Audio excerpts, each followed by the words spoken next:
क्या आपने अभी भी ललिता सहस्त्रनाम पढ़ना शुरू नहीं किया है? तो आज के दिन से ही इसकी शुरुआत करें, क्योंकि ललिता सहस्त्रनाम कोई साधारण स्रोत नहीं है।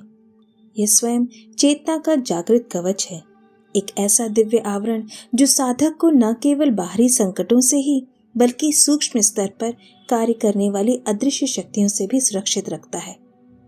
जब कोई साधक श्रद्धा, नियमितता और समर्पण के साथ इसका जाप करता है, तब वो न केवल इसके शब्दों का उच्चारण करता है, बल्कि अपने चारों ओर माँ की उपस्थिति को भी आमंत्रित कर रहा होता है। इसकी फलश्रुति में जो कहा गया है वो कोई प्रतीकात्मक बात नहीं है, बल्कि एक गहन आध्यात्मिक सत्य है कि माँ अपने भक्त को कभी भी असुरक्षित नहीं छोड़ती।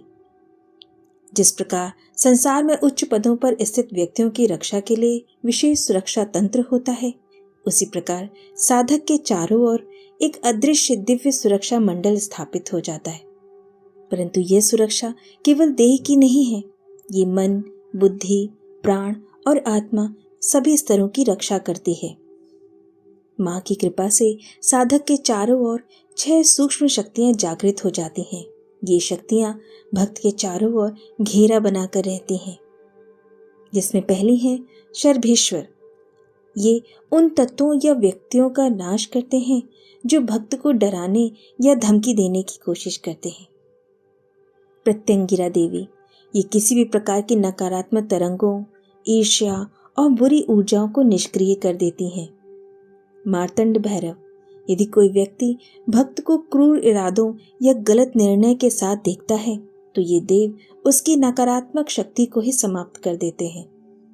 क्षेत्रपाल, ये भक्त के आसपास की शांति की रक्षा करते हैं, उसे आंतरिक शक्ति प्रदान करते हैं और उसकी सीमाओं की रक्षा करते हैं। नकुलेश्वरी, जो लोग सहस्त्र नाम का पाठ करने वालों की बुद्धिमत्ता या ज्ञान के विरुद्ध तर्क करते हैं, ये देवी उन्हें शांत कर देती हैं। दंतिनी देवी, ये शक्ति भक्त की हर प्रकार से बाहरी हमलों से रक्षा करती हैं। इन सुरक्षा शक्तियों की सबसे बड़ी विशेषता ये है कि ये संचरा हैं। इसका अर्थ ये है कि किसी एक स्थान पर स्थिर नहीं रहते, बल्कि भक्त जहाँ भी जाता है उसके साथ चलते हैं।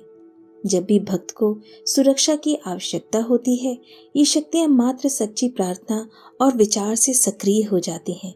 अंततः ललिता सहस्त्रनाम केवल आपको सुरक्षित नहीं करता, वो आपको उस अवस्था में ले जाता है जहाँ आपको किसी सुरक्षा की आवश्यकता नहीं रहती, क्योंकि वहाँ माँ और आप एक हो जाते हैं, अलग नहीं रहते।